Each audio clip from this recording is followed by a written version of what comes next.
Hey lovely people, welcome back to my channel Ranita coaching centre. ये video बहुत ही ज़्यादा helpful रहने वाली है डीएलएड फर्स्ट ईयर के प्यूपिल टीचर्स के लिए, क्योंकि इस वीडियो में हम डीएलएड फर्स्ट ईयर के चाइल्ड डेवलपमेंट सब्जेक्ट का, जिसका एग्जाम आपका 13 मार्च को रहने वाला है, उसका PYQ previous year question paper solve करने वाले हैं। ठीक है, तो ये वीडियो बहुत ही ज़्यादा इम्पोर्टेंट इसलिए है क्योंकि फर्स्ट चीज आपको इसमें पूरे एग्जाम का पैटर्न पता चलेगा कि आपको कैसे पेपर को कैसा क्या क्या पैटर्न रहेगा, कितने क्वेश्चंस रहेंगे, कितना टाइम रहेगा, ये सब पता चलेगा। सेकेंड मोस्ट इम्पॉर्टेंट चीज ये वीडियो में ये होने वाली है कि आपको क्वेश्चन पेपर देख के अपने टाइम मैनेजमेंट का आइडिया मिल पाएगा कि आपको कौन सा क्वेश्चन कितनी देर में करना है, कितने क्वेश्चंस रहने वाले हैं, तो आप उस अकॉर्डिंग अपने पेपर में अपने एग्जाम टाइम पे टाइम को मैनेज कर पाएंगे। थर्ड चीज इसमें रहने वाली है कि हम पेपर को पूरे आंसर्स के साथ सॉल्व करने वाले हैं, तो इस चीज से आपको ये पता चलेगा कि कैसे आपको आंसर को फ्रेम करना है जिससे आपको अच्छे मार्क्स मिलेंगे। ठीक है, और कुछ स्ट्रैटेजीज के बारे में भी बात करेंगे कि आप अपने आंसर को कैसे लिख सकते हैं। ठीक है, तो वीडियो को एंड तक जरूर देखिएगा बिकॉज ये बहुत ही ज्यादा इंपॉर्टेंट वीडियो रहने वाली है। चलो तो आइए शुरू करते हैं बिना किसी देरी के। सबसे पहले हम इस क्वेश्चन पेपर का पैटर्न जान लेते हैं।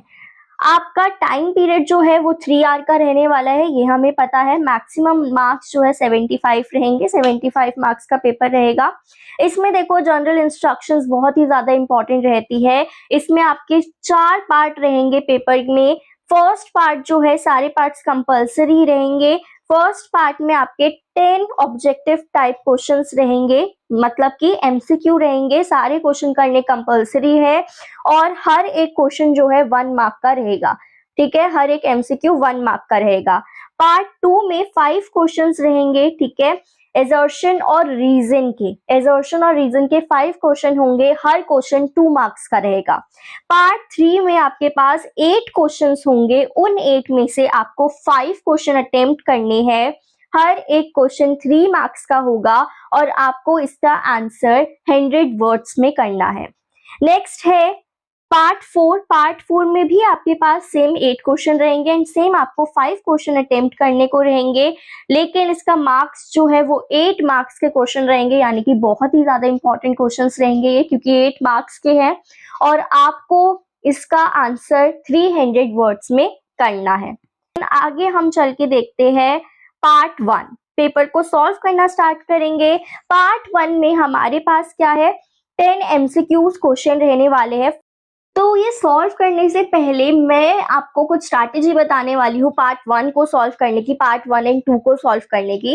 देखो मेनली पार्ट 1 आप कैसे सॉल्व कर सकते हैं। एमसीक्यू क्वेश्चंस जो होते हैं वो आपको इसमें डीएलएड में जो एमसीक्यू क्वेश्चन आएंगे, आपको कुछ कुछ ऐसे क्वेश्चंस दिखेंगे जिसमें आपको ऐसा लगेगा कि इनमें से 4 ऑप्शंस है तो 2 ऑप्शन तो सही है, तो इसमें से कौन सा ऑप्शन करेक्ट होगा, कौन सा सही आंसर होगा। तो इन दिस केस, ऐसे केस में आपको क्या करने को रहेगा, आपको उन क्वेश्चन को, उस ऑप्शन को टिक करना है, सही करना है जो ज्यादा सही होगा। ठीक है, कैसे एग्जाम्पल आपको आगे देखने को मिल जाएंगे। फर्स्ट क्वेश्चन है, growth of a child is mainly related to, एक बच्चे की वृद्धि मुख्य रूप से संबंधित है, किससे संबंधित है, moral development, emotional development, social development या फिर फिजिकल डेवलपमेंट। तो जब हम ग्रोथ की बात कर रहे हैं तो हमारी ग्रोथ का मतलब क्या है कि बच्चे की बॉडी बढ़ रही है, बॉडी में डेवलपमेंट हो रही है। तो ये अगर हम बॉडी की बात कर रहे हैं तो हमारी किस में आ रही है, वो फिजिकल डेवलपमेंट में आ रही है, शारीरिक विकास में आ रही है। तो डी इसका करेक्ट आंसर रहेगा। Next question is, development is a never ending process, this idea is associated with, कहा जाता है कि विकास एक कभी ना खत्म होने वाली प्रक्रिया है, निम्नलिखित में से कौन इसे परिभाषित करता है, principle of inter relation, principle of interaction, principle of continuity या फिर इंटीग्रेशन। तो प्रिंसिपल ऑफ कंटिन्यूटी नाम से ही पता चल रहा है, नेवर एंडिंग प्रोसेस है जो कि कंटिन्यूसली चल रहा है, इसलिए ये हमारा आ रहा है प्रिंसिपल ऑफ कंटिन्यूटी में निरंतरता का सिद्धांत।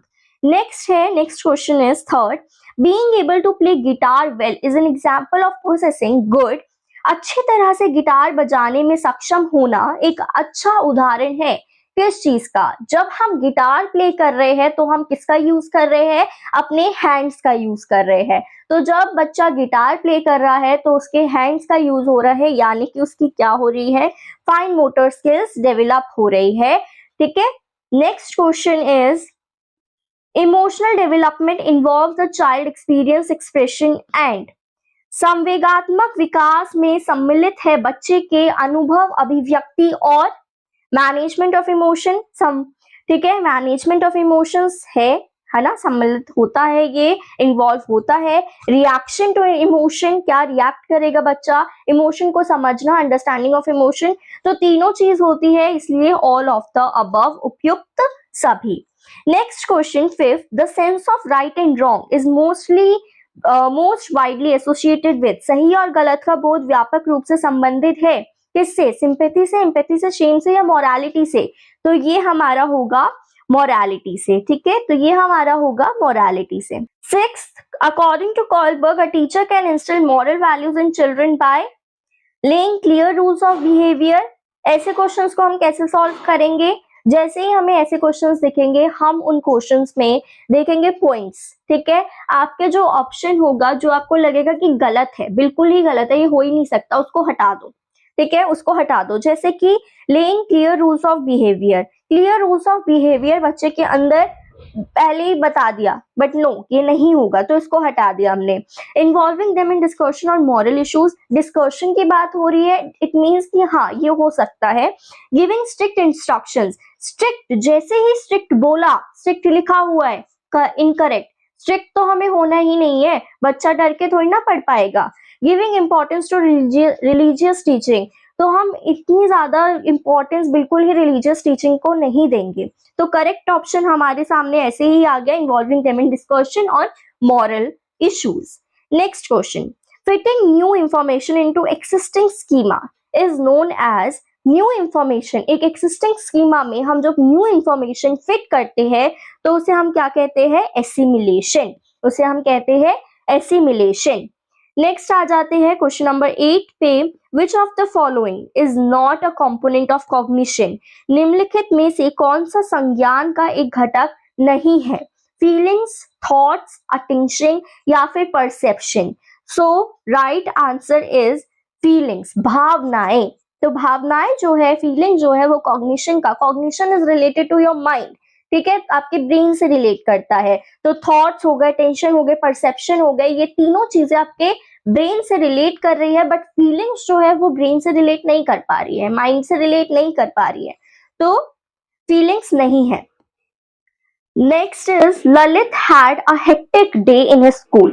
ठीक है, his teacher shouted at him and he was unable to react back. In an anger burst, he went to home and broke the things around him. Lalit exhibits which type of defense mechanism? तो ललित ने कौन सा defence mechanism जो है वो उसके अंदर उसने करा? तो ये हमारा आता है डिस्प्लेसमेंट के अंदर, जब एक बच्चा जो है वो किसी का कहीं का गुस्सा कहीं उतार देता है, उसके टीचर ने उसे उस पर शाउट करा, वो घर आके सामान तोड़ रहा है। ठीक है, तो ये चीज।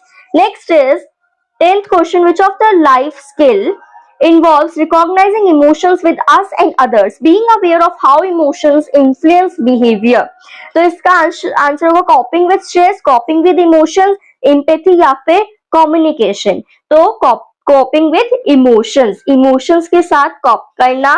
ठीक है, हिंदी में भी देख लेते हैं एक बार, निम्नलिखित में से किस जीवन शैली, जीवन कौशल में सम्मिलित है हमारे अपने और दूसरों के संवेगों को पहचानना और इस बात से अवगत होना कि संवेग व्यापार को किस प्रकार प्रभावित करते हैं?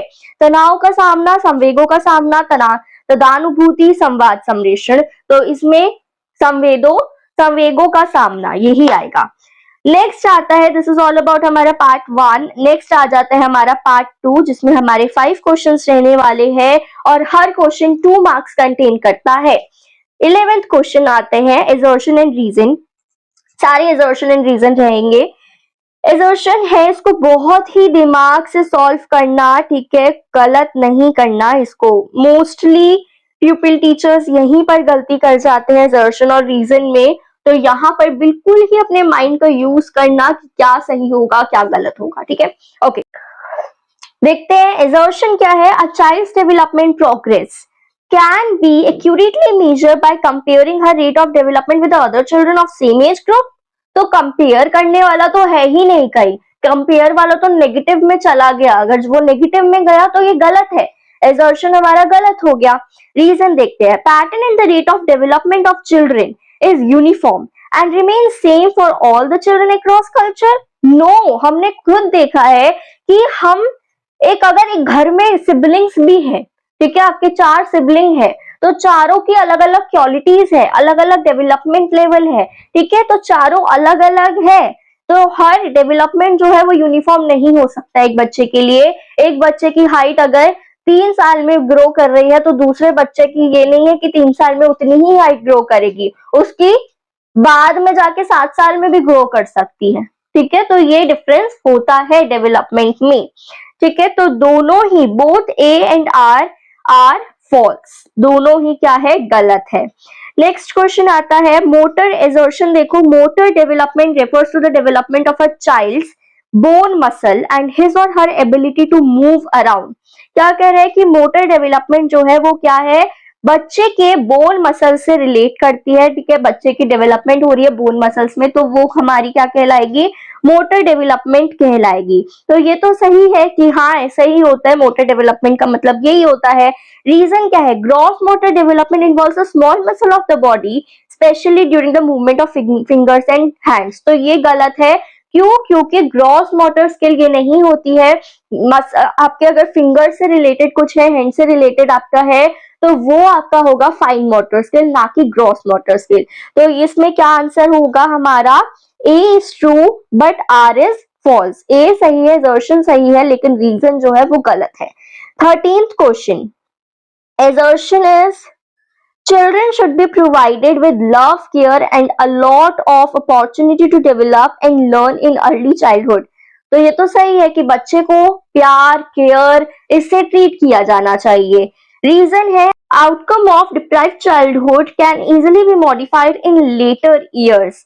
तो ये गलत रहेगा, रीजन गलत है। अगर आपके साथ कुछ गलत हो रहा है तो उस चीज का आपका लेटर चाइल्डहुड में वो चीज सही हो जाएगी, लेटर ईयर्स में मॉडिफाइड हो जाएगी, तो ये गलत है।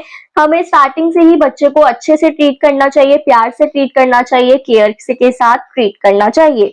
तो इसका आंसर रहेगा A is true but R is false. A assertion सही है लेकिन रीजन जो है वो गलत है। नेक्स्ट आता है 14th क्वेश्चन, इसमें आपका assertion है Mohan believes that learning with the help of someone is much more effective, so he helps the students in his learning by using various methods। तो मोहन बिलीव करता है कि हेल्प के साथ, किसी की हेल्प के साथ लर्निंग करनी क्या है, वो बहुत ज्यादा इफेक्टिव हो जाती है। तो वो अपने स्टूडेंट्स की हेल्प करता है अलग अलग मेथड्स का यूज करके, ठीक है, तो ये तो सही चीज है ना, इसमें कुछ गलत नहीं है, अलग अलग मेथड का यूज कर रहे, that is a plus point. But reason, scaffolding is a term which defines the difference between learning by self with the help of others। तो ये चीज गलत है, तो A is true, assertion सही है, लेकिन R जो है, रीजन जो है वो फॉल्स है। नेक्स्ट आता है लास्ट क्वेश्चन पार्ट 2 का, self concept is the way we perceive ourselves and the ideas we hold about our competencies and attribute. Self concept यही होता है, बिल्कुल सही है, कि आत्म प्रत्यय हमारी दक्षताओं और गुणों के विषय में हमारे द्वारा स्वयं के बारे में बनाई गई धारणा और विचार है, तो ये तो सही है। रीजन क्या है, parents who make decision for their children when they do not need assistance often suffer from low self esteem. वो पेरेंट जब अभिभावक अपने बच्चों से संबंधित निर्णय लेते हैं जबकि उनके बच्चों को उनकी सहायता की आवश्यकता नहीं है, तब वे बच्चे निम्न स्तर की आत्मनिष्ठा का अनुभव करते हैं। तो ये भी सही है, तो दोनों ही सही है और रीजन भी सही है। क्या मतलब है रीजन का, कि जब पेरेंट्स जो है वो तब भी बच्चे को बिल्कुल भी डिसीजन नहीं लेने देते और खुद बच्चे का डिसीजन लेते हैं तब भी जब बच्चे को उस डिसीजन की, उस आपके लाइक पॉइंट ऑफ व्यू की जरूरत नहीं है, तो ऐसे बच्चे का लो सेल्फ एस्टीम हो जाता है। तो ये बिल्कुल सही है, ऐसे बच्चों का लो सेल्फ एस्टीम हो जाता है क्योंकि उन्हें डिसीजन खुद ही लेने ही नहीं दिया जाता कभी, बच्चे की गलती नहीं है, पेरेंट्स की गलती होती है उसमें। तो दोनों सही है। So both A and R are true and R is the reason जो है वो करेक्ट एक्सप्लेनेशन है एजॉर्शन की। तो ये हमारा हो गया है पार्ट 2 कंप्लीट। अब आते हैं हमारे पार्ट 3 पे। पार्ट 3 में हमारे पास 8 क्वेश्चंस रहने वाले हैं, जैसे कि हमें पता है 8 क्वेश्चन रहेंगे, उसमें से 5 क्वेश्चन सॉल्व करने को रहेंगे और वो क्वेश्चन आपको 100 वर्ड्स में सॉल्व करने हैं, क्योंकि हर एक क्वेश्चन जो है वो 3 मार्क्स कंटेन कर रहा है। अब उसको आप कैसे आंसर करोगे वो मैं अभी आपको दिखा भी दूंगी और अभी बता भी देती हूँ। पहले सबसे पहले ट्राई करो कि आप पॉइंट्स में आंसर दो, लेकिन ऐसे क्वेश्चंस है जिसका आप पॉइंट में नहीं लिख सकते। उस क्वेश्चंस को आपको इस तरीके से सॉल्व करना है कि सबसे पहले आपका इंट्रोडक्शन होना चाहिए, यानी कि ओपनिंग होनी चाहिए। उसके बाद आपका मेन कंटेंट जो है वो होना चाहिए जो क्वेश्चन में पूछा गया है, और फिर आपके पास लास्ट में कंक्लूजन होना चाहिए, क्लोजिंग होनी चाहिए प्रॉपर। इस तरीके से आप ज्यादा मार्क्स स्कोर कर सकते हैं इन रिटन वाले, जिसमें आपको आंसर लिखने हैं, वो वाले सब्जेक्टिव टाइप में आप ऐसे अपने मार्क्स जो है ज्यादा स्कोर कर सकते हैं। तो चलिए देखते हैं, सॉल्व करते हैं इन क्वेश्चंस को। सबसे पहला क्वेश्चन हमारे पास रहता है 16, growth is an integral component of development, explain with suitable examples. Growth जो है वो इंटीग्रल कंपोनेंट है डेवलपमेंट का, इसको एग्जाम्पल के साथ आपको एक्सप्लेन करना है। तो चलिए इसका आंसर देख लेते हैं अब। So growth is an integral component of development because it refers to the physical change in a child. जैसे कि हमने पहले भी डिस्कस करा है कि ग्रोथ जो है वो फिजिकल डेवलपमेंट होती है चाइल्ड की, उसकी बॉडी ग्रो कर रही है। फॉर एग्जाम्पल अगर बच्चा हाइट में बढ़ रहा है, वेट में बढ़ रहा है, तो वो बच्चे की फिजिकल डेवलपमेंट हो रही है, यानी कि ग्रोथ हो रही है। These physical changes help a child become more capable of complex tasks, है ना। ये फिजिकल एक्टिविटीज जो होती है वो बच्चे को कॉम्प्लेक्स टास्क करने के कैपेबल कर देती है। For example as a child grows they gain strength to work. जैसे जैसे बच्चा बड़ा होता है तो बच्चे में स्ट्रेंथ आती है चलने की, दौड़ने की, ठीक है, या फिर दूसरे जो मोटर स्किल्स होते हैं उनको परफॉर्म करने की। Growth also supports mental development, और ग्रोथ जो है वो मेंटल डेवलपमेंट को भी सपोर्ट करता है। फिजिकली होता है बट मेंटल डेवलपमेंट से भी ये इंटीग्रेट करता है। कैसे? For instance as the brain matures a child starts to think more logically, है ना। फॉर एग्जाम्पल जब बच्चे का दिमाग जो है वो मैच्योर होता है तो बच्चा और ज्यादा लॉजिकली सोचना शुरू कर देता है, वो इमोशनली डेवलप होता है। इसलिए ग्रोथ और डेवलपमेंट जो है वो एक साथ चलती है। With physical growth helping a child reach new abilities both physically and mentally. इसलिए ग्रोथ जो है वो डेवलपमेंट का इंटीग्रल पार्ट है, ठीक है। तो यही आपका था, ऐसे ही आपको आंसर जो है वो फ्रेम करना है। नाउ क्वेश्चन नंबर 17 रहने वाला है आपका, why the knowledge of heredity and environment is necessary for a teacher, describe. Heredity और एनवायरनमेंट की नॉलेज एक टीचर के लिए क्यों इंपॉर्टेंट है, उस चीज को आपको डिस्क्राइब करना है। सो knowledge of heredity and environment is important for a teacher because it helps them understand how a child's growth and behavior are influenced। क्योंकि ये जो है ये हेल्प करते हैं एक टीचर को समझने में कि कैसे एक चाइल्ड की ग्रोथ और बिहेवियर जो है वो इन्फ्लुएंस्ड होते हैं। Heredity refers to traits passed down from parents like intelligence or temperament, while the environment includes factors like family, school and community। Heredity क्या है? हेरिडिटी है जो कि हम बच्चे को पेरेंट्स से मिल रही है, वो हेरिडिटी है। और एनवायरमेंट है कि बच्चा जिस माहौल में रह रहा है, फैमिली हो गए, फ्रेंड्स हो गए, रिलेटिव्स, नेबर्स, तो वो बच्चे का एनवायरमेंट है, ठीक है। बाय नोइंग दीज, इसको जानने से एक टीचर जो है वो एक नया टेक्नोलॉजी, एक नया मेथड जो है वो यूज कर सकती है, टीचिंग मेथड यूज कर सकती है, और according to the child's need. For example a child from a supportive home may learn faster. For example एक बच्चा है वो सपोर्टिव फैमिली से है तो वो बच्चा जल्दी सीखेगा, है ना। बट जो एक बच्चा चैलेंजिंग एनवायरनमेंट से आ रहा है उसको ज्यादा मदद की जरूरत पड़ेगी। तो अगर ये चीज टीचर को पहले से पता रहेगी तो टीचर अच्छे से बच्चे को हेल्प कर पाएगी according to their need.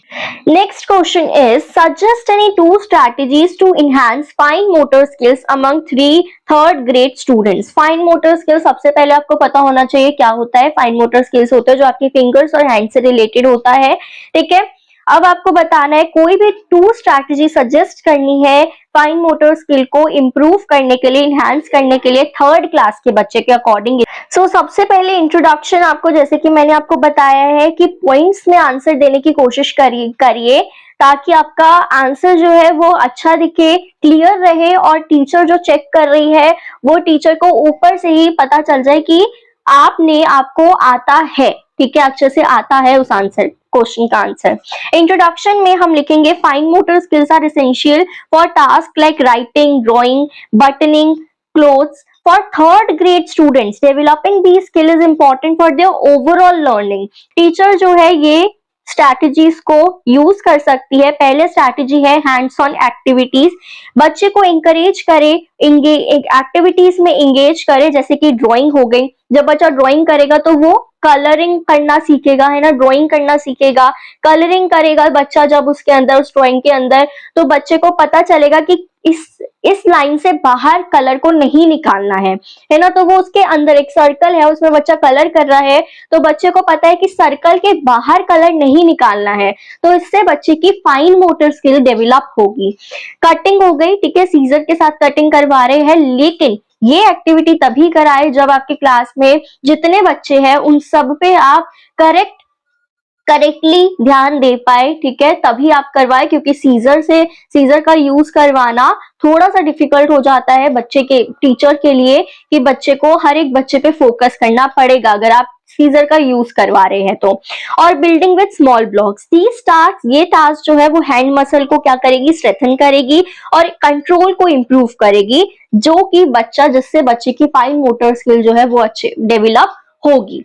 Next है राइटिंग प्रैक्टिस करवा सकते हैं। फन राइटिंग एक्सरसाइज बच्चे को दी जाए, जैसे कि ट्रेसिंग लेटर और नंबर्स और शेप्स, ठीक है। टूल्स का यूज कर सकते हैं लाइक टेक्सचर्ड पेपर और markers to make it more engaging. Regular practice जो है वो बच्चे का हैंड आई कोऑर्डिनेशन को इम्प्रूव करेगी और फाइन मोटर कंट्रोल को भी इम्प्रूव करेगी। कंक्लूजन में हम लिख सकते हैं bye incorporating these strategies teacher can support the development of fine motor skills in 3rd grade students, making learning more effective and enjoyable. तो इससे बच्चे की लर्निंग जो है वो मोर इंटरेस्टिंग और एंजॉयबल बन रही है और साथ ही साथ बच्चे का फाइन मोटर स्किल डेवलप हो रहा है। Question number 19, discuss about any 2 techniques you would use to nurture emotional development. बच्चे में इमोशनल डेवलपमेंट को हमें नर्चर करना है during the early years of development. Support your answer with relevant examples, और साथ में हमें एग्जाम्पल्स भी देने हैं। तो इमोशनल डेवलपमेंट इज क्रूशियल। हमें पता है इमोशनल डेवलपमेंट जो है वो बहुत ही ज्यादा इंपॉर्टेंट रहता है अर्ली ईयर्स में, क्योंकि ये बच्चे को because it shapes how children, because ये शेप करता है कि बच्चा कैसे अंडरस्टैंड करेगा और मैनेज करेगा अपनी फीलिंग्स को। Nurturing emotional growth help children build strong social and emotional skills, ठीक है।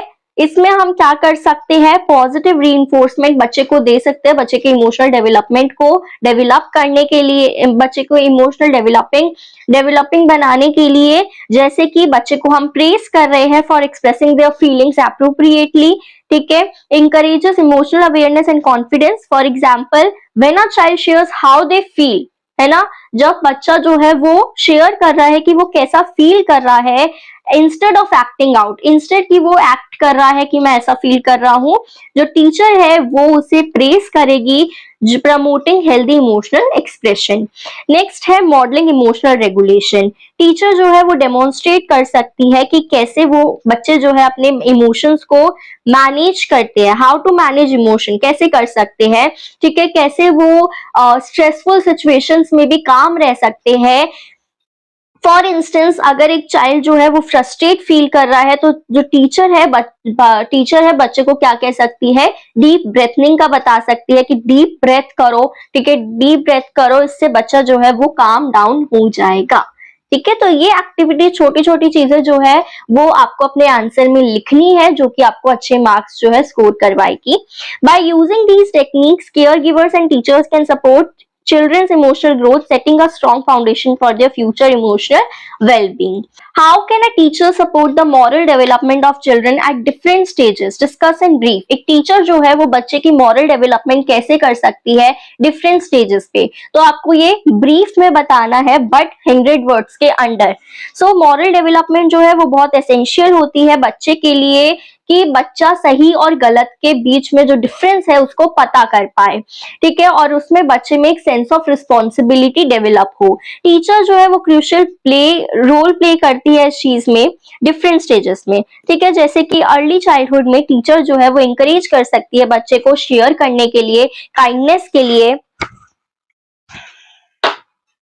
And empathy by using stories, ठीक है, और role playing activities. Positive reinforcement भी बच्चे को हेल्प करती है एक गुड बिहेवियर को फॉलो करने में। मिडिल चाइल्डहुड में at this stage teachers can promote fairness and respect by involving children in group activities where they learn corporation and resolve conflict. तो मिडिल चाइल्डहुड में टीचर जो है वो फेयरनेस को प्रमोट कर सकती है और रिस्पेक्ट बाय इन्वॉल्विंग और रिस्पेक्ट को प्रमोट कर सकती है, जैसे कि वो ग्रुप एक्टिविटीज करवाएं जिसमें बच्चा जिसमें फेयरली उसका रिजल्ट जो है वो डिक्लेयर किया जाए, जिसमें बच्चे जो है कॉर्पोरेशन के साथ और कॉन्फ्लिक्ट्स को रिजॉल्व करके सीखेंगे। नेक्स्ट है एडोलेसेंट। एडोलेसेंट में टीचर जो है वो बच्चे की क्रिटिकल थिंकिंग को क्या कर सकते हैं, सपोर्ट कर सकती है, encouraging students to make responsible decisions by providing, ये फिर लास्ट में आपको कंक्लूजन लिखना है, by providing age appropriate guidance and opportunity for moral growth, teacher can help children develop strong ethical values that shape their character। Next question पे आ जाते हैं। Question number 21 आपका रहने वाला है, briefly describe the key components of Vygotsky theory of cognitive development. Cognitive development हमारा mind से related है, ये तो हमें पता ही है, तो आइए इसका आंसर देखते हैं। Vygotsky theories of cognitive development emphasizes the social and cultural influence on a child's learning. He believed that children's cognitive skills develop through interactions with other and their environment. तो Vygotsky कहते हैं कि बच्चे का cognitive skill जो है वो environment के साथ इंटरेक्ट करके, लोगों के साथ इंटरेक्ट करके ही डेवलप होता है। तो इसमें मेनली 3 चीजें इन्होंने दे रखी है, social interaction, zone of proximal development and scaffolding.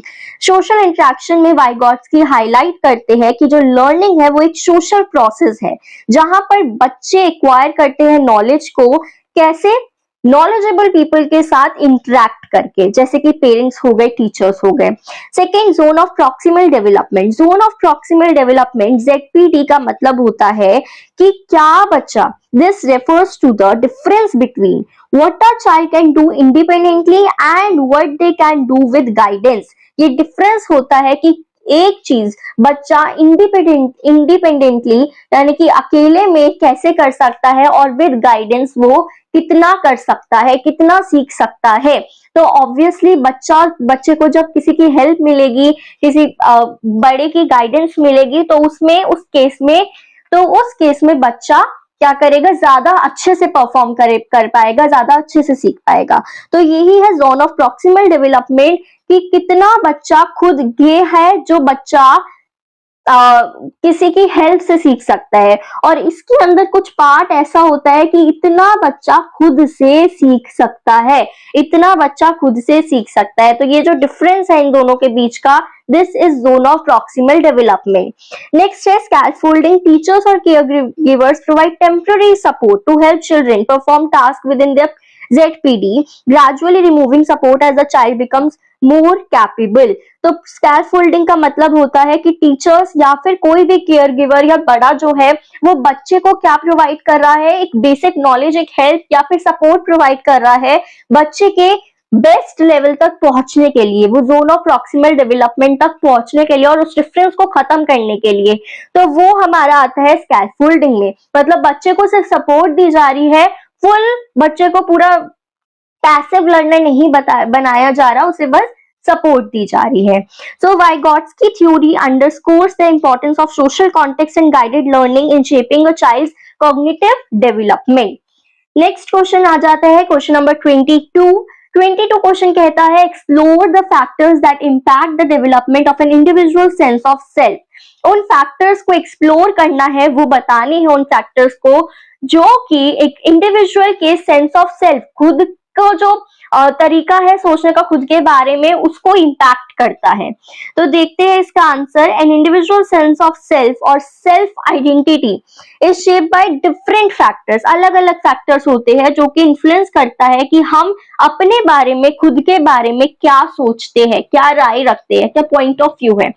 सो सबसे पहले है फैमिली इन्फ्लुएंस।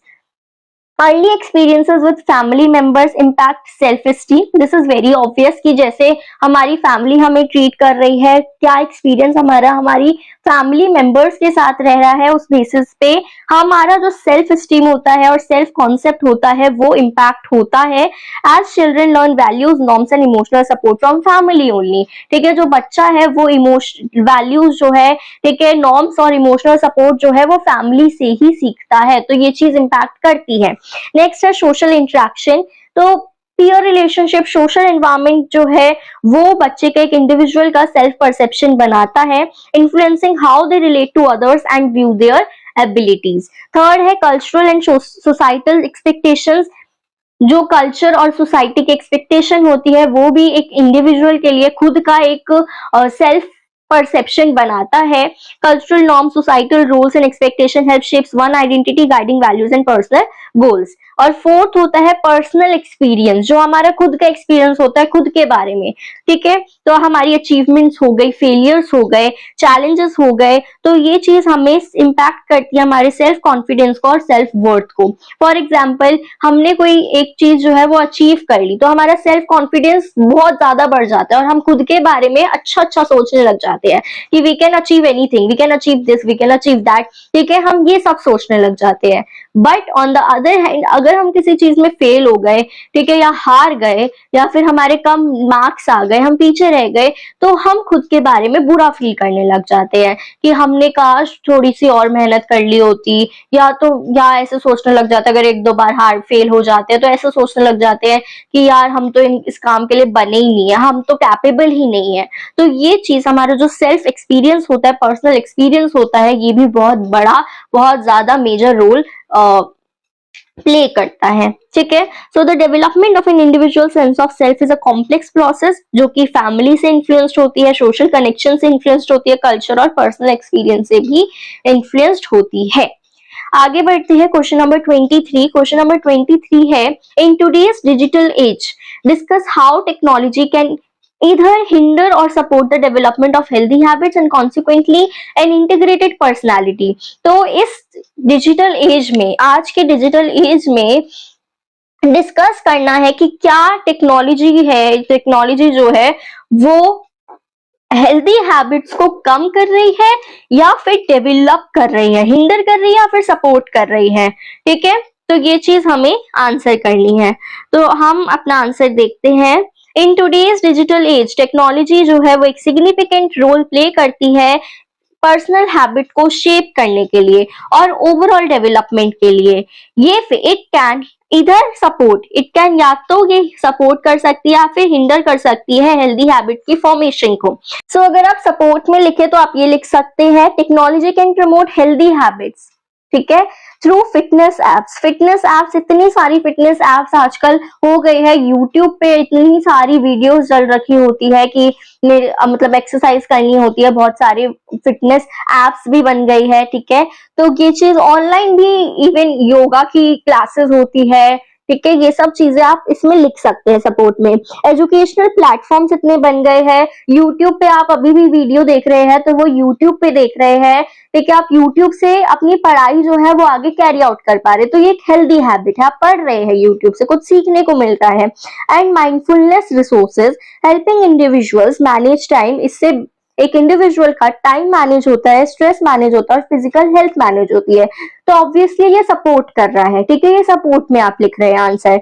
बट अगर आप हिंडर में लिखना चाहते हैं तो इसमें आप लिख सकते हैं असिस्टिव स्क्रीन टाइम, आजकल के बच्चे जो है वो बहुत ज्यादा स्क्रीन टाइम, बहुत ज्यादा फोन का यूज करने लग गए हैं, जिसके वजह से वो फिजिकल एक्टिविटीज नहीं कर पाते हैं। ठीक है, वो फोन में ही वीडियो गेम्स खेल रहे हैं, फोन में ही स्कूल से आके फोन में ही लग जा रहे हैं, जिससे बच्चा बाहर की गेम्स नहीं खेल पा रहा है और उनका स्क्रीन टाइम बढ़ने की वजह से उनकी आईज वीक हो रही है। ठीक है, तो ये सब चीजें आप हिंडर में लिख सकते हैं। और बहुत ज्यादा उनकी पुअर स्लीप हो रही है, बैड बिहेवियर हो रहा है, डिक्रीज सोशल इंटरेक्शन उनका कम हो रहा है, जो कि मेंटल और फिजिकल वेलबींग को नेगेटिवली इम्पैक्ट कर रहा है। तो हिंडर में आप ये पॉइंट्स लिख सकते हैं। सो कंक्लूजन की बात करें तो ultimately the key lies in using technology mindfully, balancing digital engagement with real life activities to foster healthy habits and a well rounded personality. Next आ जाता है हमारा पार्ट डी। पार्ट डी में हमारे पास कितने क्वेश्चंस रहेंगे? 8 क्वेश्चंस रहेंगे, उसमें से 5 क्वेश्चंस का हमें आंसर करने को रहेगा। हर एक क्वेश्चन 8 मार्क्स का है। ठीक है, और आपको 300 वर्ड्स में उसका आंसर देना है। 24th क्वेश्चन हम देखते हैं, what is the meaning of the term developmental task? Developmental task क्या होता है? Illustrate how teachers can integrate these task into lesson planning to enhance the overall learning experience at early and later childhood. तो इसका answer देखते हैं हम। सो developmental task क्या होता है? डेवलपमेंटल टास्क रेफर टू, इसमें भी आप देख सकते हैं कि सबसे पहले हमने इंट्रोडक्शन लिया है, इंट्रोडक्शन दे दिया, उसके बाद हमने क्या करा? मेन कंटेंट डाला, developmental task in early childhood और developmental task in later childhood, और फिर लास्ट में हमने कंक्लूजन दिया इन 300 वर्ड्स। 300 वर्ड्स में ही आपने इस चीज को लिखना है। ठीक है, सबसे पहले इंट्रोडक्शन में हमने डेवलपमेंटल टास्क के बारे में बताया कि ये क्या होता है। So, developmental task refers to specific skill, behavior, and milestones that children are expected to achieve at different stages of their growth. These tasks help children adjust to the social, emotional, cognitive, and physical demands of the environment. For teacher, understanding these tasks is essential for crafting lessons that align with students' developmental needs, promoting their overall learning and growth. तो developmental task क्या है? एक specific skill होती है या behaviour होता है जो कि डिफरेंट स्टेजेस ऑफ ग्रोथ पर क्या होता है? अचीव करने को रहता है। फॉर एग्जाम्पल अर्ली चाइल्डहुड में क्या होता है? Childrens are developing basic motor skills, ठीक है, सोशल बिहेवियर, इमोशनल रेगुलेशन। तो ये एक्सपेक्ट किया जाता है कि हर एक बच्चा जो है वो अपने अर्ली चाइल्डहुड में बेसिक मोटर स्किल को डेवलप कर ले, सोशल बिहेवियर को डेवलप कर ले और इमोशनल रेगुलेशन बच्चे में आ जाए। Teachers can integrate these developmental task into lesson planning, और टीचर्स जो है वो इन डेवलपमेंटल टास्क को क्या कर सकती है? लेसन प्लानिंग में इंक्लूड कर सकती है, इंटीग्रेट कर सकती है बाय फोकसिंग ऑन एक्टिविटीज, उन एक्टिविटीज में फोकस करके जो कि फाइन मोटर स्किल और ग्रॉस मोटर स्किल को डेवलप करेगी, सोशल इंटरेक्शंस को डेवलप करेगी और इमोशनल एक्सप्रेशन को डेवलप करेगी। फॉर एग्जाम्पल देखें तो इसका, during circle time teacher can encourage cooperative games like Simon says to develop motor coordination and promote social skills like turn taking and following instruction. Stories हो गई, role playing हो गई, ये help करेंगे बच्चे को इमोशंस को अंडरस्टैंड और एक्सप्रेस करने में, सपोर्टिंग द इमोशनल डेवलपमेंट, जिससे कि बच्चे का इमोशनल डेवलपमेंट होगा। ठीक है, तो ये हम अर्ली चाइल्डहुड में ये डेवलपमेंट टास्क हम ये कर सकते हैं और ऐसी ऐसी एक्टिविटी टीचर जो है वो कंडक्ट करवा सकती है जिससे बच्चे के डेवलपमेंटल टास्क जो है वो जल्दी अचीव हो जाए। नेक्स्ट है developmental task in later childhood. Later childhood में क्या होगा? Students begin to refine cognitive abilities, ठीक है, increase independence and develop a stronger sense of self. So later childhood में बच्चे अपने कॉग्निटिव एबिलिटीज को क्या करने लग जाते हैं? रिफाइन करने लग जाते हैं। तो टीचर को क्या करना चाहिए कि ऐसे ही एक्टिविटीज कंडक्ट करवाए जिसमें बच्चा प्रॉब्लम सॉल्व कर रहा है, एक्टिव लर्नर बन रहा है और बच्चे की इमोशनल डेवलपमेंट भी साथ ही साथ हो रही है, बच्चा इंडिपेंडेंट बन रहा है और खुद के बारे में बच्चा अच्छा महसूस करे। ऐसी एक्टिविटीज टीचर को कंडक्ट करवानी चाहिए। Teacher can integrate developmental task by promoting critical thinking and problem solving in lesson plans. For instance, incorporating group discussion or project allows children to express their ideas and opinions, fostering social interaction. तो जब teacher letter childhood में क्या दे रही है, projects दे रही है बच्चे को करने के लिए, तो बच्चा क्या कर रहा है, एक दूसरे से इंटरेक्ट कर रहा है, सोशल इंटरेक्शन की स्किल उनमें बढ़ रही है और उनका सेल्फ कॉन्फिडेंस भी बूस्ट हो रहा है। Task that involve decision making such as science experiments और math problem solving help develop cognitive skill. तो साइंस एक्सपेरिमेंट्स हो गए, मैथ प्रॉब्लम सॉल्विंग हो गई, इससे बच्चे की कॉग्निटिव स्किल जो है वो डेवलप होगी। कॉग्निटिव जहां भी नाम आए ना, माइंड सोच लेना, ब्रेन सोच लेना, माइंड से रिलेटेड है। Teacher should also encourage self reflection, और टीचर को जर्नलिंग करने के लिए और सेल्फ असेसमेंट करने के लिए बच्चे को मोटिवेट करना चाहिए। Helping student understand their strengths, ठीक है, जिससे कि बच्चे को अपने खुद की स्ट्रेंथ्स के बारे में पता चले और साथ ही साथ बच्चे को ये पता चले कि किस एरिया में बच्चे को ग्रोथ की जरूरत है। नेक्स्ट आता है बाय, इसके बाद आपका कंक्लूजन लिखोगे। By integrating developmental task into lesson plan, teachers can create an environment that support the physical, emotional and social cognitive growth of a children at various stages. This thoughtful approach to teaching not only enhances the learning experience but also foster well-rounded individuals who are better equipped to navigate the challenges of life. So this is all about this question. Next आ जाते हैं question number 25 पे। Question number 25 कहता है what do you mean by motor development. Motor development क्या है? Explore the impact of technology on childrens motor development and play. How can parents and teachers strike a balance between children screen time. कैसे parents और teacher जो है वो children के, बच्चे के स्क्रीन टाइम में क्या बन सकते हैं, फिजिकल स्क्रीन टाइम और फिजिकल एक्टिविटीज के बीच में एक बैलेंस क्रिएट कर सकते हैं to ensure a well rounded developmental experience. Discuss, तो इसके बारे में हमें डिस्कस करना है, ये रहा इसका आंसर। सो मोटर डेवलपमेंट, इसमें भी हमने देखो, इसमें भी वही वाला आपका फॉलो कर रखा है। सबसे पहले इंट्रोडक्शन है, उसके बाद आपका मेन जो कंटेंट आपने लिखना है वो है, और लास्ट में कंक्लूजन है। ठीक है, इस तरीके से आप आंसर करेंगे, आंसर फ्रेम करेंगे तो डेफिनेटली आपको अच्छे मार्क्स मिलेंगे। Motor development refers to the progression of physical skill that children acquire as they grow, such as coordination हो गई, बैलेंस हो गया, स्ट्रेंथ हो गया, fine and gross motor skills हो गई।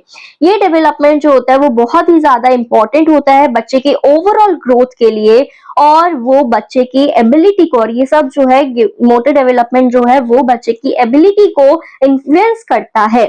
Engage in physical play and interact with the environment. With the increasing use of technology, the impact on motor development, especially in the terms of play, has become an area of concern. ये तो हमने अभी देखा है कि phone की वजह से, ठीक है, आपके जो टेक्नोलॉजी है उसकी वजह से जो मोटर डेवलपमेंट है, बच्चे की प्ले है, बच्चा खेलने नहीं जा रहा है, वीडियो गेम्स में ज्यादा इंटरेस्टेड है रादर देन कि बच्चा बाहर जाके खेले अपने फ्रेंड्स के साथ, तो वो चीज बहुत ही ज्यादा इम्पैक्ट कर रही है बच्चे की ग्रोथ में, ठीक है, फिजिकल ग्रोथ में specially. Impact of technology on motor development, technology का क्या इम्पैक्ट पड़ रहा है मोटर डेवलपमेंट पे? The rise of digital devices has significantly impacted children's motor development. On the one hand, certain interactive games और apps, एक तरीके से हम देखें तो कुछ गेम्स ऐसी भी होती है जो बच्चे की हैंड आई कोऑर्डिनेशन में हेल्प करती है, मोटर स्किल्स में हेल्प करती है, ठीक है, जिससे बच्चा जो है टच स्क्रीन कर रहा है, टच स्क्रीन का यूज कर रहा है और माउस कंट्रोल कर रहा है, उससे बच्चे का क्या हो रहा है, हैंड का यानी कि फाइन मोटर स्किल डेवलप हो रहा है और हैंड आई कोऑर्डिनेशन भी डेवलप हो रहा है।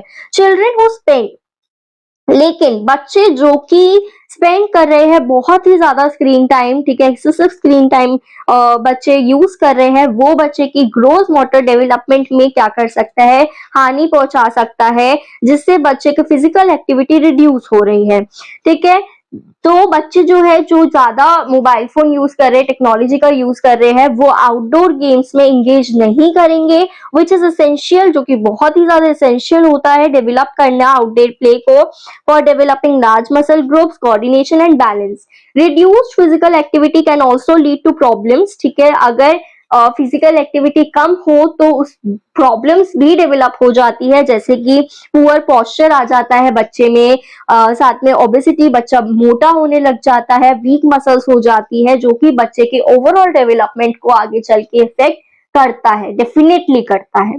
ठीक है, तो अगर आप एक पेरेंट है या फिर आपके छोटे भाई बहन है, तो इस चीज का भी आपको ध्यान रखना चाहिए अपने घर पे भी, कि आप अपने घर पे जितने भी बच्चे हैं उनको फिजिकल एक्टिविटीज के लिए इंकरेज करें, ज्यादा उनको टेक्नोलॉजी से ना मिलवाए। Technology is good, I know it can support, but excessive use of technology can hinder the development of a child. तो इस चीज का बिल्कुल ध्यान रखें। और अपने स्कूल में भी you are becoming a teacher, तो आप अपने बच्चे को, क्योंकि बच्चे जो है वो टीचर की बात को कभी भी नजरअंदाज नहीं करते हैं, तो अपने स्कूल में बच्चों को, अपनी क्लासेस में बच्चों को इंकरेज करें कि वो ज्यादा से ज्यादा फिजिकल प्ले में इन्वॉल्व हो, बहुत ज्यादा नहीं, बहुत कम नहीं, ठीक है, इतना कि बच्चे की फिजिकल डेवलपमेंट अच्छे से हो पाए। नेक्स्ट आते हैं स्ट्राइकिंग अ बैलेंस, कि हम कैसे, एक पेरेंट और टीचर जो है वो कैसे बच्चे के फिजिकल और टेक्नोलॉजी के बीच में एक बैलेंस को क्रिएट कर सकते हैं।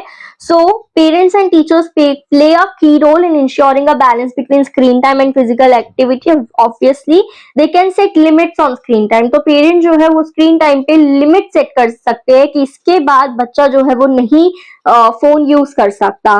Following recommendation from health experts which suggest no more than 1 hour of screen time per day for children under 5 years. 5 साल के बच्चा जो है उसको 1 घंटे से ज्यादा मोबाइल का यूज, टेक्नोलॉजी का यूज नहीं करने देना चाहिए।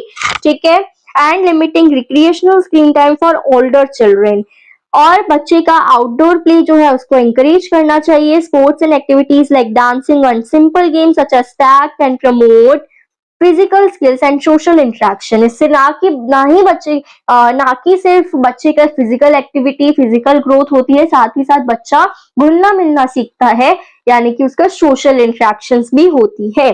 टीचर जो है वो इंटीग्रेट कर सकती है physical movement into classroom activities, incorporating exercising, stretching और group play that stimulate both motor and social development. Additionally parent जो है वो टेक फ्री जोन बच्चे के लिए बना सकते हैं अपने घर पर ही, जिसमें बच्चा जो है जाके सच एज ड्यूरिंग मील्स और before bedtime to encourage family interaction and physical activity.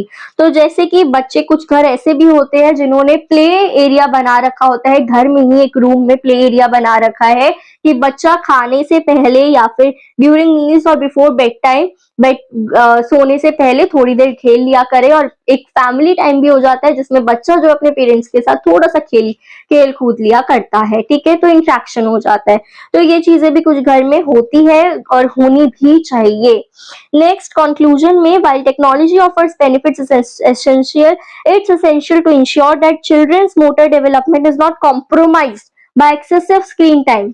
एक बैलेंस को स्ट्राइक करना, bye striking a balance between digital engagement and physical play, parents और टीचर जो है उनको प्रोवाइड करना पड़ेगा वेल राउंडेड डेवलपमेंटल एक्सपीरियंस, जो कि बच्चे की फिजिकल, सोशल और कॉग्निटिव ग्रोथ को सपोर्ट करेगा। ठीक है, नेक्स्ट क्वेश्चन पे आते हैं, question number 26। Why it is essential for schools to recognize their role in fostering students' physical development? Provide a brief explanation. Discuss any 6 activities that can be implemented to promote the physical development of 4th grade students. ठीक है, तो इसका answer देखते हैं। Answer की बात करें तो इसमें भी वही फॉर्मेट जो है वो फॉलो कर रखा है हमने।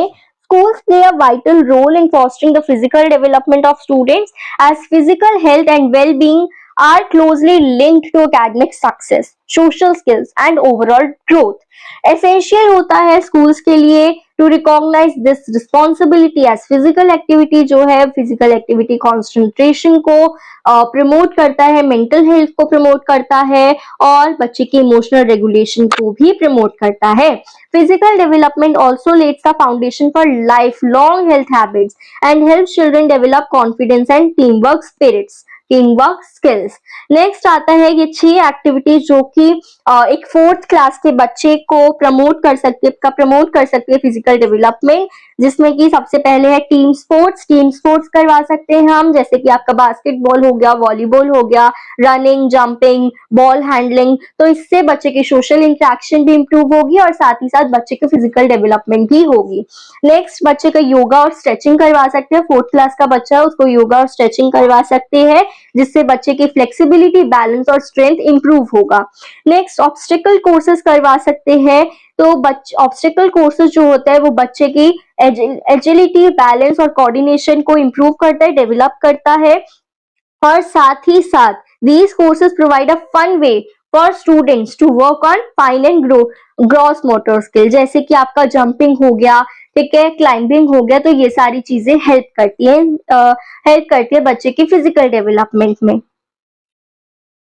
नेक्स्ट है डांस एंड मूवमेंट्स। तो डांस करवा सकते हैं, जिसमें डांस क्लास बच्चे जो पेरेंट है वो डांस क्लास ज्वाइन करवा सकते हैं, और साथ ही साथ स्कूल में भी एक दो वीक में दो डांस के पीरियड होने चाहिए। वॉकिंग और रनिंग क्लब्स, तो बच्चे को पार्टिसिपेट इंकरेज करना चाहिए वॉकिंग और रनिंग क्लब में पार्टिसिपेट करने के लिए। फिटनेस चैलेंजेस रखने चाहिए, जैसे कि जंप रोप कॉन्टेस्ट हो गया या पुशअप कॉम्पिटिशन्स हो गए। तो इससे बच्चा जो है वो मोटिवेट रहता है फिजिकल एक्टिविटीज को करने के लिए। अब आता है लास्ट आपका conclusion. By implementing these activities, ये एक्टिविटीज को इम्प्लीमेंट करने से स्कूल जो है वो इफेक्टिवली प्रमोट करेगा फिजिकल डेवलपमेंट को of 4th grade students, obviously helping them build a foundation for healthy active lifestyle.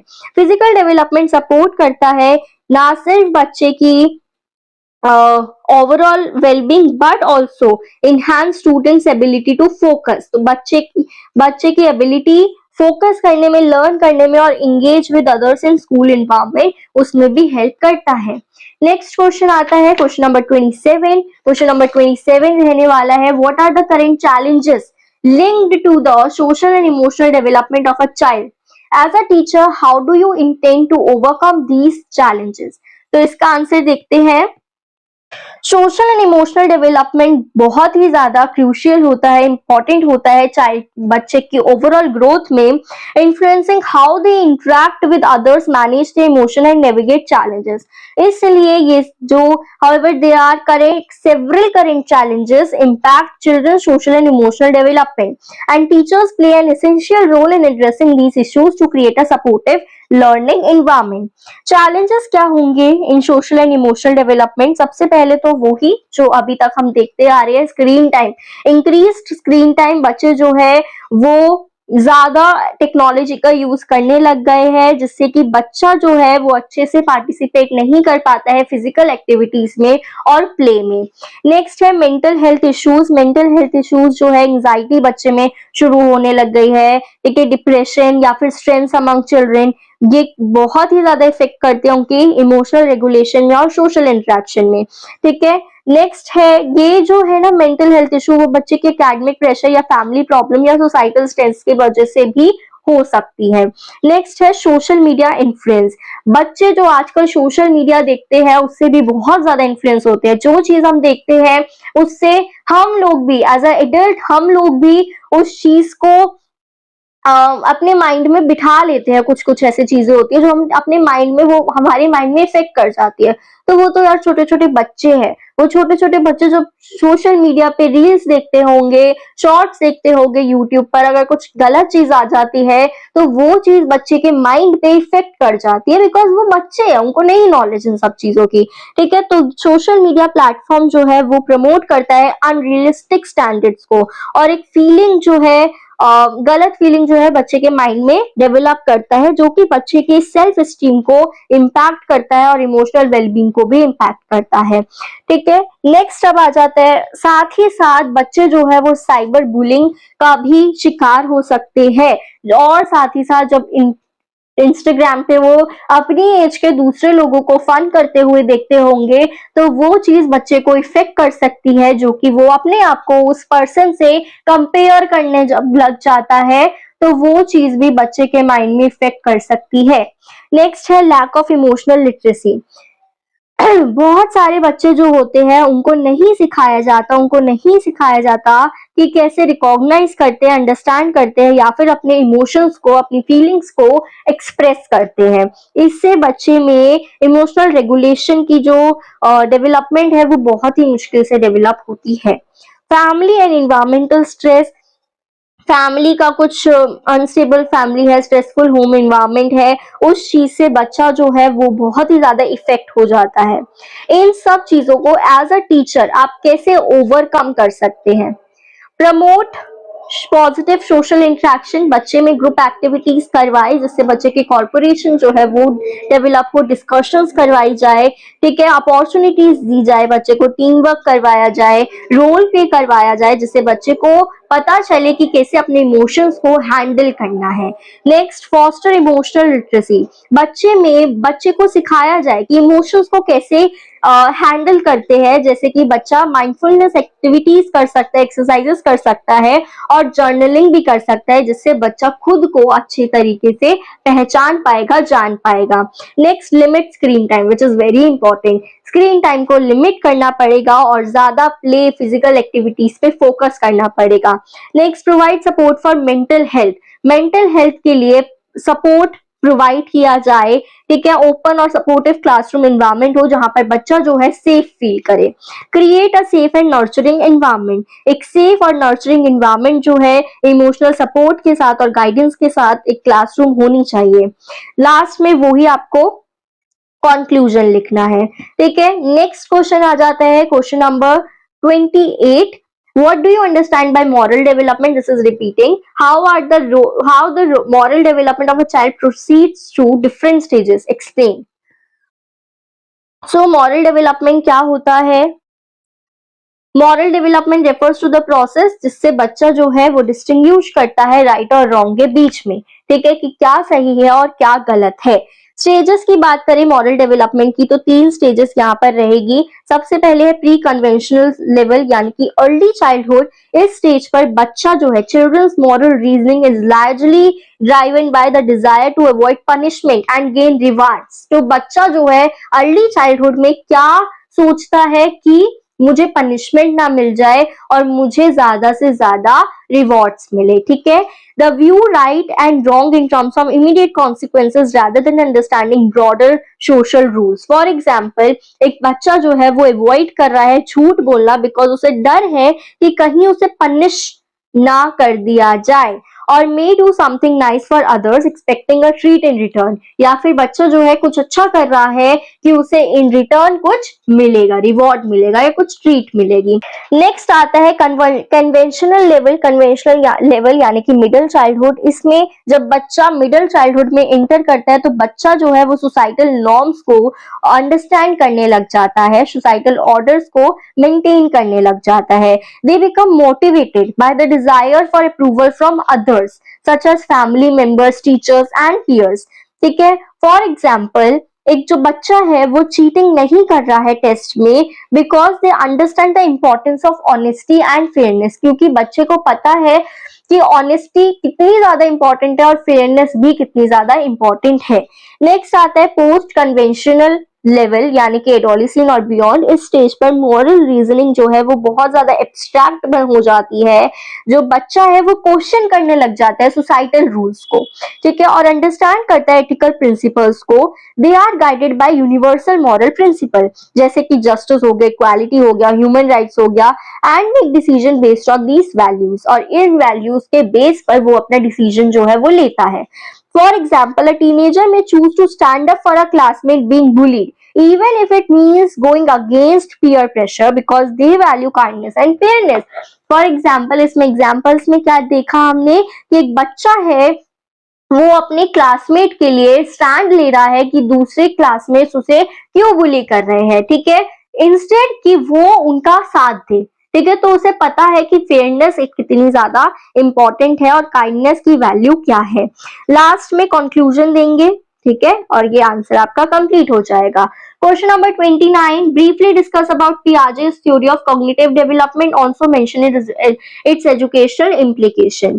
तो पियाजे की थ्योरी देखते हैं, इसमें हमारा सबसे पहले इंट्रोडक्शन दोगे, ठीक है। अब स्टेजेस इसके देखें तो सेंसरी मोटर स्टेज होता है, बर्थ से लेके 2 ईयर तक होता है ये, ठीक है। इसमें बच्चा जो है वो क्या करता है, लर्न करता है about the world through their senses and action.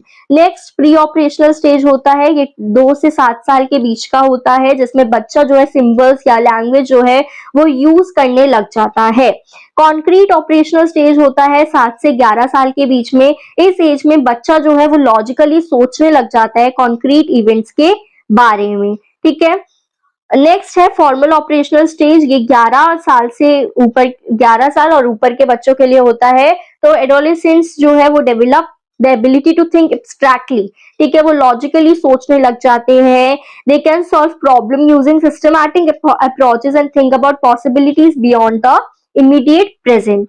आगे देखते हैं एजुकेशनल इम्प्लीकेशन, एक्टिव लर्निंग है होगी इसमें, डेवलपमेंटली अप्रोप्रिएट इंस्ट्रक्शन और प्रमोटिंग प्रॉब्लम सॉल्विंग। ये आपका लास्ट में आ जाएगा कंक्लूजन, इसको पढ़ लीजिएगा। नेक्स्ट है question number 30, what are defence mechanism. Defence mechanism क्या होते हैं, किसी भी 6 डिफेंस मैकेनिज्म को आपको एक्सप्लेन करना है by giving 1 example of each. वो डिफेंस मैकेनिज्म क्या होते हैं, are the way our mind protect us from stress, anxiety or uncomfortable feelings. They work unconsciously to help us avoid facing difficult emotions or situations. ठीक है, जो हमारा mind, defence mechanism क्या है, जो हमारा माइंड करता है हमें स्ट्रेस, एंजाइटी या फिर अनकंफर्टेबल फीलिंग से बचाने के लिए, वो हमारा है डिफेंस मैकेनिज्म। ओके, अब इसमें 6 डिफेंस मैकेनिज्म के बारे में देखें तो सबसे पहले है रिप्रेशन, पुशिंग अनप्लीजेंट थॉट्स और memories out of awareness. For example, एक बच्चा जो है वो बुली हो रहा है and may forget the bullying happened even though it affects their behaviour later, कि बच्चा बुली हो रहा है लेकिन उसको इतना इफेक्ट नहीं हो रहा है और उस चीज को वो इग्नोर कर रहा है, ठीक है, बट ये चीज उसको आगे चल के इफेक्ट डेफिनेटली करेगी। नेक्स्ट डिनाइल, बच्चा जो है रिफ्यूज कर रहा है रियलिटी या फिर फैक्ट को एक्सेप्ट करने के लिए, ठीक है। फॉर एग्जाम्पल, जो कोई इंसान है वो स्मोक कर रहा है, बहुत ज्यादा स्मोक कर रहा है और ये एक्सेप्ट नहीं कर रहा है, रियलिटी को एक्सेप्ट नहीं कर रहा है कि वो चीज उसकी हेल्थ पे इफेक्ट कर रही है बहुत ही ज्यादा। नेक्स्ट है projection, projection attributing your own feeling और thoughts to someone else. For example, एक पर्सन जो है वो बहुत ज्यादा एंग्री है, अपने बहुत ही ज्यादा गुस्सा है अपने फ्रेंड पे, और वो अपने फ्रेंड को and may accuse their friend of being mad at them, और वो अपने फ्रेंड को ब्लेम कर रहा है, ठीक है। तो अपनी चीजें, अपनी फीलिंग्स और थॉट जो है किसी और पे थोप देना, ये होता है projection. Next displacement, redirecting emotion from one thing to a safer target. जैसे कि after a bad day at work someone might take out their frustration by arguing with family members. कि डिस्प्लेसमेंट क्या है कि आपका एक जगह पे कुछ बुरा हुआ आपके साथ, जैसे कि आपने ऑफिस जा रखे हो तो ऑफिस में आपके साथ कुछ बुरा हुआ, किसी से लड़ाई हो गई, आर्ग्यूमेंट हो गया, बॉस से लड़के आ गए, ठीक है, बॉस से डांट खा के आ गए और घर पे आके अपने फैमिली मेंबर्स पे वो गुस्सा उतार रहे हो, तो वो होगा displacement. Next rationalisation, making excuses for things that went wrong to make them seem more acceptable. कि कुछ गलत हुआ है, फॉर एग्जाम्पल आपके एग्जाम में मार्क्स कम आए हैं और आप उसका, कुछ बुरा हुआ है आपके साथ, आप फेल हो गए हो और आप उसके बहाने निकाल रहे हो, अरे यार वो मैं बीमार था ना पेपर के टाइम इसलिए। अरे पेपर के टाइम बीमार थे ना, उससे पहले तो पढ़ सकते थे, ठीक है। नेक्स्ट आ जाता है sublimation, turning negative feelings और impulses into positive actions। एक पर्सन है वो बहुत ज्यादा गुस्से में है, वो एक्सरसाइज कर रहा है, ठीक है, या फिर स्पोर्ट को प्ले कर रहा है to release that energy in a healthy way, ठीक है, कि आपकी हेल्थ पे फिजिकल इफेक्ट जो है वो अच्छा पड़ जाए उस गुस्से का, तो ये चीज सब्लिमेशन में आती है। बस लास्ट में आपका कंक्लूजन है। Next question is what are the, ये लास्ट क्वेश्चन रहने वाला है, so what are the core life skills as prescribed by World Health Organization? Describe briefly about each life skill by giving 1 example for each। तो देखते हैं इसका। सबसे पहले इंट्रोडक्शन में लिखोगे कि WHO क्या है, ये डिफाइन करता है लाइफ स्किल को as essential abilities that help individuals effectively deal with the demands and challenges of everyday life। ये स्किल जो है वो कंट्रीब्यूट करती है एक मेंटल वेलबींग पे, पॉजिटिव रिलेशनशिप्स को और ओवरऑल पर्सनल डेवलपमेंट में, ठीक है। They are critical for both personal growth and social interaction. Core life skill जो कि WHO ने प्रिस्क्राइब करी है वो है सेल्फ अवेयरनेस, कि एक इंसान जो है अपने खुद के इमोशन, स्ट्रेंथ्स, वीकनेसेस और वैल्यूज के बारे में अवेयर रहे, ठीक है। इम्पैथी, एक खुद की और understanding and sharing the feelings of others, दूसरों की फीलिंग्स को समझना, ठीक है, जिससे कि एक हेल्दी रिलेशनशिप जो है वो डेवलप होते हैं। Critical thinking, the ability to analyse and evaluate information and make thoughtful decisions. Next, creative thinking, एक बच्चा जो है आउटसाइड द बॉक्स सोचे, कुछ क्रिएटिव सोचे, कुछ नया सोचे वो। और डिसीजन मेकिंग, बच्चा जो है अच्छे से डिसाइड कर पाए, उसका डिसीजन मेकिंग अच्छा हो, अच्छी चॉइसेस रखता हो with clear objectives and consequences. Problem solve कर पाए बच्चा अच्छे से, इंटरपर्सनल रिलेशनशिप बना पाए, ठीक है, पर्सनल और प्रोफेशनल सेटिंग के बीच में कम्युनिकेट कर पाए अच्छे तरीके से। तो यही सब चीजें जो है वो प्रिस्क्राइब करी है WHO ने। So this is all about this video. हमने आज पूरा एक क्वेश्चन पेपर CD का कर लिया है। So I will meet you in next video. Channel को अभी सब्सक्राइब कर लीजिए, बिकॉज आगे जितने भी आपके टोटल 10 सब्जेक्ट्स हैं उन सभी सब्जेक्ट्स का प्रीवियस ईयर क्वेश्चन पेपर आने वाला है। साथ ही साथ अगर अच्छा रिस्पॉन्ड रहा तो I will definitely provide you with one shot of each and every subject, ठीक है। तो इसलिए अभी चैनल को सब्सक्राइब कर लीजिए। अगर अच्छा रिस्पॉन्स आएगा तो आपके वन शॉट हर एक सब्जेक्ट की प्रोवाइड कर दिए जाएंगे। So I will meet you in next video.